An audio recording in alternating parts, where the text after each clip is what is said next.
Hey, welcome to Roman numeral 9, the Great Depression Part 2.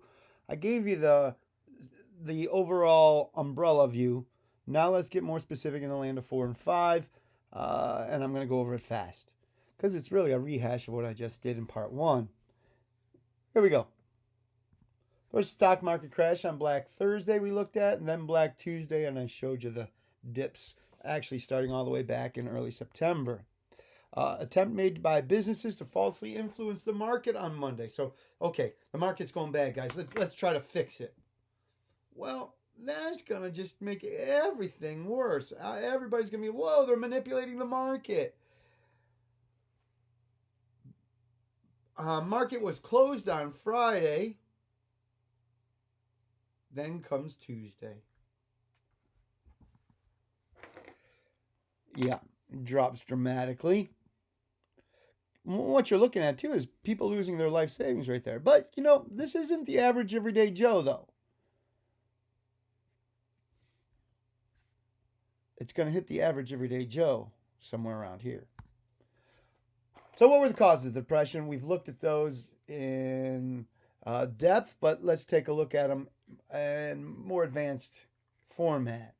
First, chronic depression in certain industries. What does chronic mean? It doesn't stop. Two, over speculation in stock market. Again, one of those contextualization ideas. It definitely matches other depression eras. I love going back to Jackson and saying it goes back to the speculation on land. Go back to 2007, speculation on housing. Lack of diversification, so we don't have too many different industries. Wealth in the hands of a few, we talked about this, under consumption due to uneven distribution of wealth.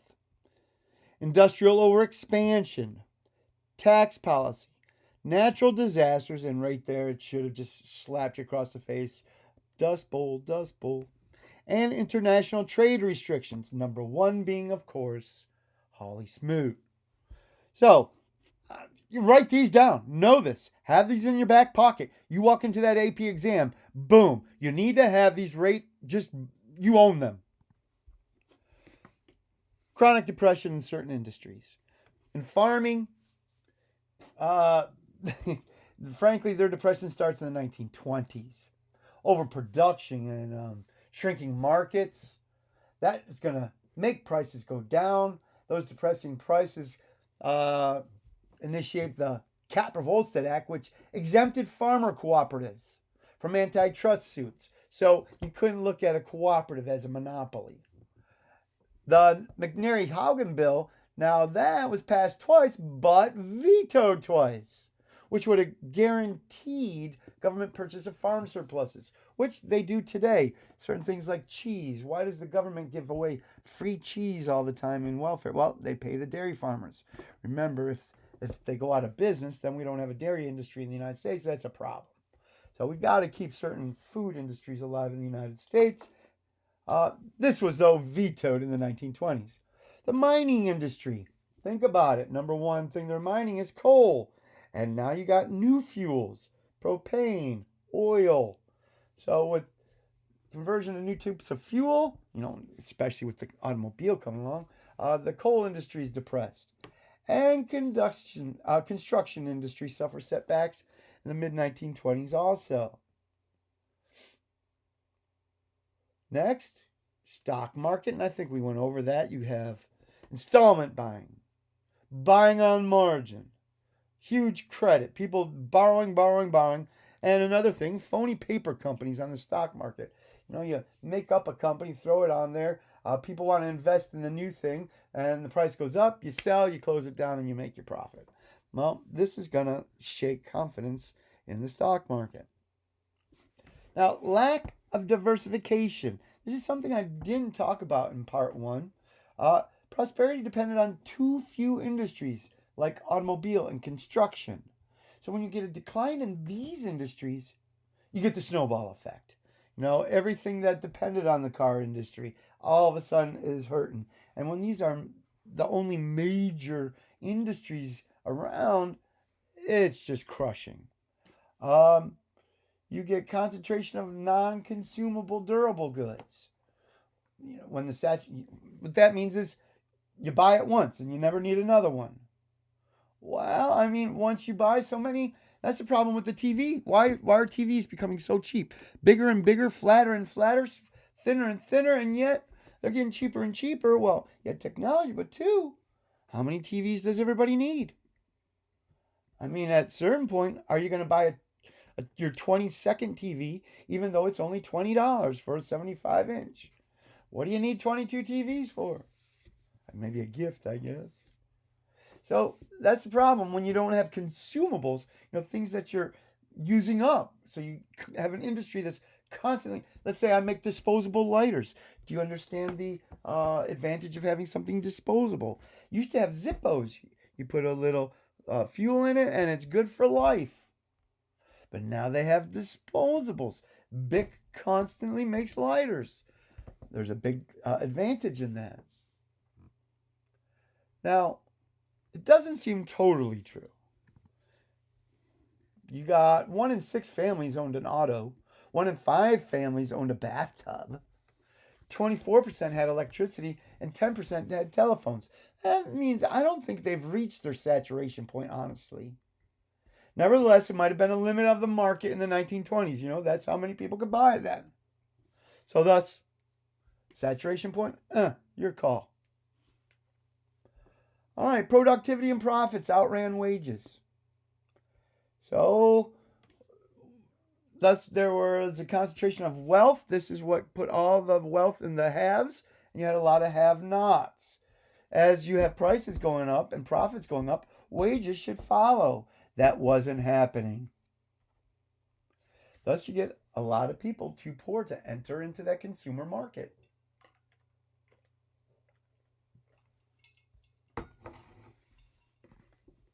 Overexpansion. Profits were frequently plowed back into increased production capacity instead of wages. Thus, overexpansion in durable goods industries doubled the impact when the saturation point was hit. So it's bam, bam.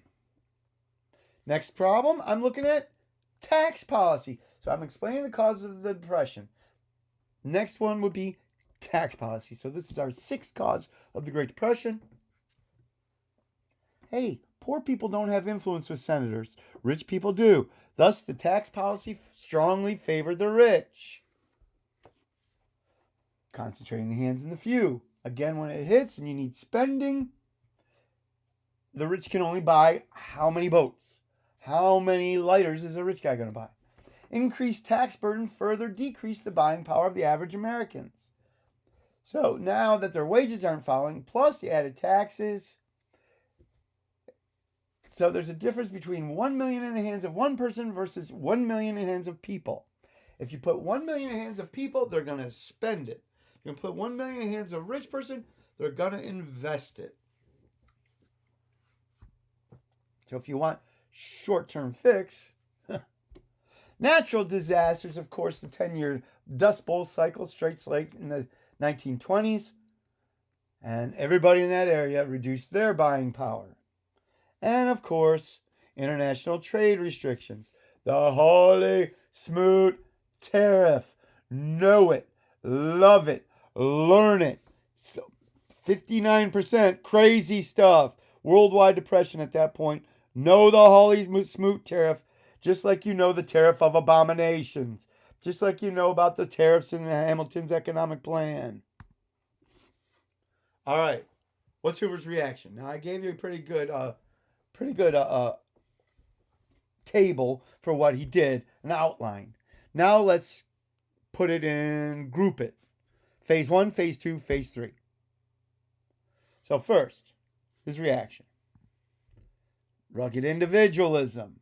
If you try to give direct relief, it will ruin Americans. He had unsympathetic advisors in his ear. Andrew Mellon, a banker, is saying, liquidate labor, liquidate stock, liquidate farmers.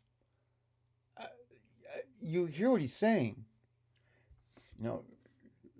Fire labor, get rid of your stocks, and screw the farmers. Wow. Okay, this is who's whispering in Herbert Hoover's ear. And he's one of his good advisors. Now, why? Quote, people will work harder, live a more moral life. Values will be adjusted, and enterprising people will pick up the wrecks from less competent people. This is basically social Darwinism. Should we bail out big banks like we did in 2007? If we do, does that not ensure they will make the same mistakes? Isn't it better to have big banks who made huge mistakes fail, and thus people with better ideas will rise to the top? Well, of course, there's an argument against that, since that is not what President Obama did, but this is what the argument here is. Almost social Darwinism here. Tycoons who could weather the depression. It's good. Hey, we just got to weather the storm when you got a whole bunch of food in the back closet. But if you got hungry kids and weathering the storm back in the closet, you're just not going to make it. So they hoped that it would what they were seeing was the silver lining here. Hey, a depression will weather it. And in doing so, it'll crush the labor unions and bring back $1 a day as a white man's pay. And all of this reflects the 19th century view of depressions as natural economic cleansing mechanisms. Hey, they're a necessity. It gets rid of the excess garbage. And only the strong survive. Kind of like that American Beauty theory by Rockefeller.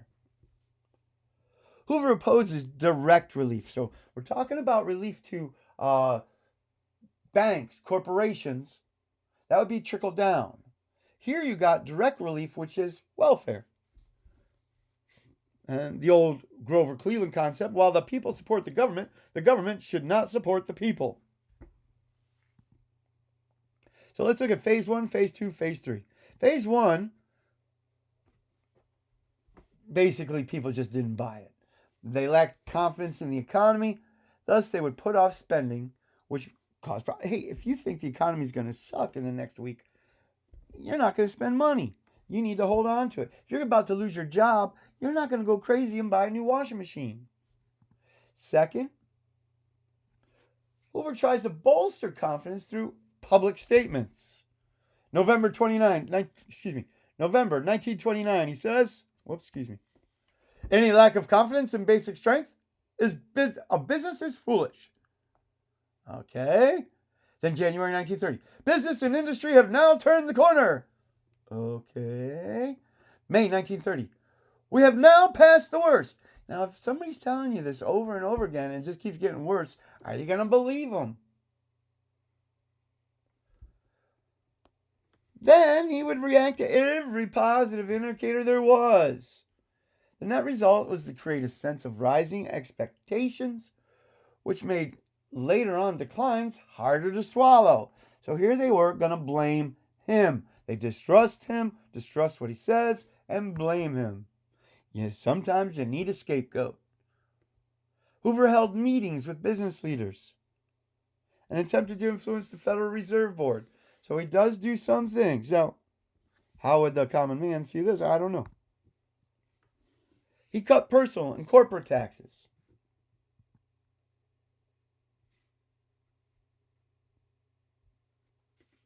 Although mostly for the wealthy. And through it all, he determined to maintain a balanced budget. He kept the country in the black. He didn't borrow money. Phase 2, self-help. The 1930 Democrats regained control of the House by a bare majority. So his opposition party has the House. They lack one vote of a majority in the Senate. So basically, you got to get everything through Democrats and Republicans, making everything so much more difficult. Local funds will account for 3/4 of all relief efforts. By 1932, 4/5. You can see from my SFI, 1931 to 32, $2.39 was allocated per week per family in New York. In Cleveland, $2.14 per meal. Despite this, Hoover believed that private relief efforts would be sufficient to meet the need. Huge charity fund drive in 1930. And that's a total of $15 million, which was completely inadequate. Hoover continued to oppose federal involvement, fearing that it would undermine the character of the American people. And to what degree was he correct? Would you describe Americans today as individualistic? Would you describe them as rugged individualists? Would you describe them as prideful, not willing to receive others' help, but will stand on your own? How many 20-year-olds live in their parents' house? All right, now phase 3. Government intervention. All right, now we got to do something. The public is demanding it. Hoover's demanding it. He's going to go against his advisors. And this foreshadows the policies of the New Deal. Here's a Republican president opening the floodgates, opening, you're going to have to pull that sweater. Somebody's going to have to pull that first string of the sweater. Now, once that first string is pulled, you know the sweater is toast, and here it goes. Proposed $428 million in self-liquidating public works projects. That means they make their own money. More than had been spent in the past 30 years combined. Passes the Agricultural Marketing Act. It was to encourage the formation of farmer cooperatives and gave them $500 million. That's $500 million. Cotton and grain stabilization corporations. They designed and fostered government purchases of surplus. They never adequately funded to meet the need. So we're talking about government cheese. They just didn't have the money for infrastructure. 4, attempted to prevent foreclosures on mortgages. Banks were closing on the loans of people's homes because they couldn't make their payments. He wants to stop that happening, establishing the Federal Land Bank in 31 and the Home Loan Bank in 32. Purpose was to loan money to banks so they didn't have to foreclose. Trickle-down measures is what they were. And then the biggie, dun dun dun, the Reconstruction Finance Corporation, or the RFC. It had $500 million, eventually lent more than $1.5 billion to bank and trust companies, insurance companies, and railroads. Hoover believed layoffs would end if they were loaned money. Psych! And why did it fail? Too little, too late. Staffed by people who were philosophically against this, and bad public relations. See, too little, too late. Hoover never really grasped the magnitude of the Depression. Few could. You have, of the $300 million available for relief efforts, only $30 million was distributed. The people in charge just didn't see it the way you would have in the New Deal. $1.5 billion available for public works, only 20% was released. RFC was bad public relations. Many thought it just loaned money to the very institutions which were responsible for causing the Great Depression.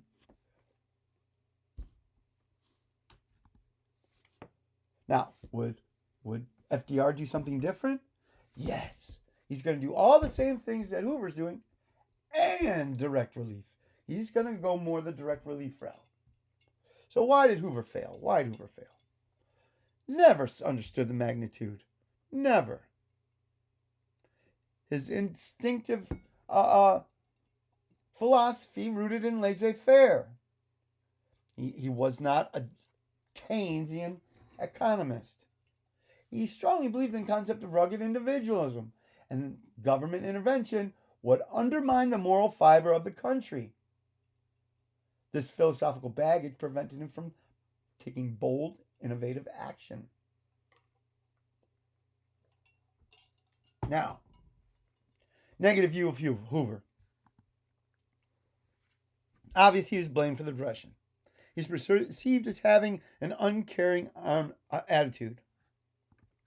The bonus army would illustrate this. I already went over the story. Trickle-down theory was bad politics.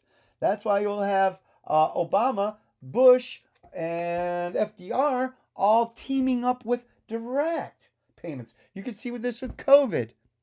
A small amount of that money is going directly to the people.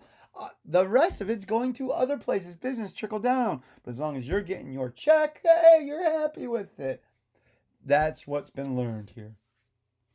So trickle down was bad politics. Aid to big business seemed unwarranted. They're the ones who got all the money. What are you kidding me? Public labeled symbols of deprivation, Hoovervilles, Hoover blankets. Um, all you get overly optimistic statements undermining his credibility. So all those were the negatives. Now, more balanced view of Hoover. What's a more balanced view? He is one of those necessary transitional scapegoats. If you're in sports, sometimes you can blame one thing and say, hey, you'll see NFL teams do it. They'll fire the coach and get a new coach. And the new coach comes in and, wow, they start winning. He bent his conservative philosophy to an astonishing degree. You say he's laissez-faire, but boy, that RFC is anything but. In so doing, he paves the way for the New Deal. I could contextualize with Teddy Roosevelt. A little difficult since Teddy was also a champion of it. But nonetheless, you see where I'm going. So that's the end of Hoover. And the next thing we're going to look at is the New Deal, Roman numeral 10.